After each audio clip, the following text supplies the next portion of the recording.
Hello, dear student of class 3rd. Today I am going to start lesson number 16 in Hindi 1 and the chapter name is Isa Masih. तो आइए student पाठ शुरू करते हैं। जैसा कि आप देख रहे हैं चित्र में ईसा मसीह का चित्र बना हुआ, इस पाठ में ईसा मसीह का चित्र बना हुआ है। ईसा मसीह जो है वो ईसाई धर्म के भगवान मान लीजिए, या ईसाई धर्म के लोग इन्हें भगवान की तरह ही मानते हैं। इन्होंने ईसाई धर्म के लिए बहुत कुछ किया है। तो इस पाठ में हम इनके जन्म से संबंधित कुछ बातें जानेंगे। तो आइए पाठ शुरू करते हैं। ईसा मसीह का जन्म यरूशलेम के पास बेथलेहम गांव में हुआ था, बहुत ही गरीब परिवार में। इनकी माता का नाम मरियम था और इनके पिता का नाम यूसुफ था, और ये ईसाई धर्म को मानने वाले थे।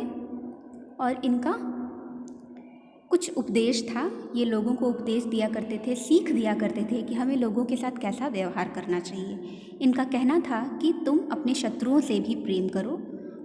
इसका मतलब हमें जो हमारे साथ बुरा करते हैं उनके साथ भी अच्छा करना चाहिए। तुम उनकी भलाई करो, तुम जो तुमसे घृणा करते हैं उनको आशीर्वाद दो, जो तुम्हें शाप देते हैं उनके मंगल के लिए प्रार्थना करो, जो तुमसे द्वेष करते हैं, यदि कोई तुम्हारे एक गाल पर तमाचा मारे तो तुम अपना दूसरा गाल भी उसकी ओर बढ़ा दो, जो तुम्हारा चोंगा छीन ले उसे अपना कोट ले जाने से भी मत रोको। पाप से घृणा करो, पापी से नहीं।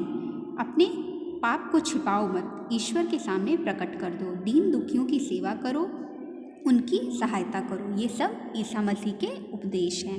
अर्थात उनके कहने का क्या मतलब था कि हमें पाप से घृणा करनी चाहिए, ना कि पापी से। क्योंकि जो भी व्यक्ति, जो भी इंसान अगर कुछ बुरा करता है तो वह उसका कारण उसकी परिस्थितियाँ भी हो सकती हैं।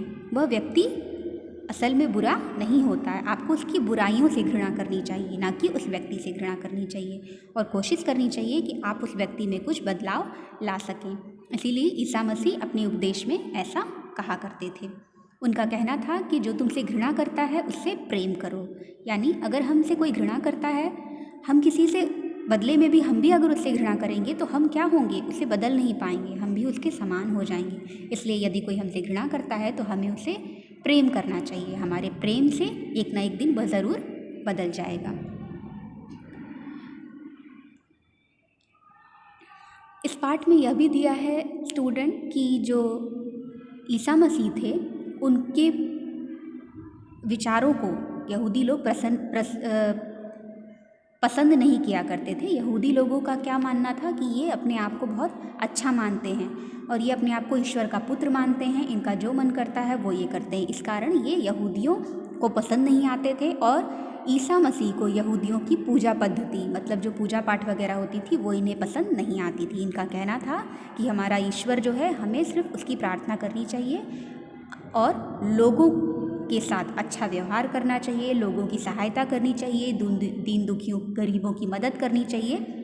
यही क्या है, असली सुख है। इसी से हम भगवान को खुश कर सकते हैं। यही भगवान की पूजा है, यही भगवान की प्रार्थना है। तो इनके इन विचारों से यहूदी लोग खुश नहीं हुआ करते थे, इनके विपरीत रहा करते थे। और आप सभी जानते होंगे कि ईसा मसीह के जन्मदिन के उपलक्ष्य में ही हम 25 दिसंबर बड़ा दिन क्रिसमस डे मनाते हैं। और इन्होंने अपने धर्म के लिए अपनी जान दे दी थी। इन्हें क्रूस पर लटकाया दिया गया था। उस क्रूस को हम सलीब कहते हैं। उस सलीब पे एक जो क्रॉस का चिन्ह है, आपने देखा होगा, वही ईसाई धर्म के लोगों का धर्म प्रतीक होता है। जैसे हिंदुओं में ओम लिखा जाता है, उसी तरह इन लोगों का वो निशान होता है, एक साइन होता है। आपने देखा होगा क्रॉस वाला। जितने भी ईसाई धर्म के लोग होते हैं, ईसाई धर्म के अनुयायी होते हैं, वो उसको पहनते हैं, अपने घर में रखते हैं और उससे प्रार्थना करते हैं, प्रेयर करते हैं। तो इस तरह हमने ये पाठ पढ़ लिया स्टूडेंट। इस पाठ में ईसा मसीह के बारे में बताया था, और ईसा मसीह के कुछ उपदेश हैं जो हमें ग्रहण करने चाहिए। जैसे कि हमें दीन दुखियों की सहायता करनी चाहिए। कोई भी अगर व्यक्ति ऐसा है जिसकी आपको लगता है कि मदद करनी चाहिए, तो उसकी मदद ज़रूर करनी चाहिए। आइए अब हम कुछ कठिन शब्द पढ़ लेते हैं। घृणा, आशीर्वाद, प्रार्थना, यरूशलेम, पैतृक, पश्चाताप, सांत्वना, सलीब, अनुयायी और क्षमा। कुछ शब्द अर्थ हैं स्टूडेंट, आइए इन्हें भी पढ़ लेते हैं। शत्रु, शत्रु का अर्थ होता है दुश्मन। मंगल, मंगल का अर्थ होता है कल्याण। द्वेष, द्वेष का अर्थ होता है जलन। प्रथा, प्रथा का अर्थ होता है प्रचलन। पैतृक, पैतृक का अर्थ होता है पूर्वजों की। एकत्र, एकत्र का अर्थ होता है इकट्ठा। यश, यश का अर्थ होता है बड़ाई। सलीब, सलीब का अर्थ होता है सूली। आइए अब हम प्रश्न उत्तर पढ़ते हैं। पहला प्रश्न है, ईसा मसीह का जन्म कहाँ हुआ था? जैसा कि मैंने आपको पाठ में बताया है, ईसा मसीह का जन्म यरूशलेम के बेतलहम गांव में हुआ था। ईसा मसीह के माता पिता का क्या नाम था? ईसा मसीह की माता का नाम मरियम और पिता का नाम यूसुफ था। ईसा मसीह के माता पिता बेतलहम क्यों गए? ईसा मसीह के माता पिता जनगणना में, उनकी पैतृक भूमि थी बेतलहम, वो जनगणना में अपना नाम लिखवाने के लिए बेतलहम गए थे। ईसा मसीह के 2 उपदेश, मैंने आपको उपदेश बहुत सारे बताए हैं, तो एक उपदेश आप लिख सकते हैं, पाप से घृणा करो, पापी से नहीं। और दूसरा उपदेश आप लिख सकते हैं, दीन दुखियों की सहायता करो।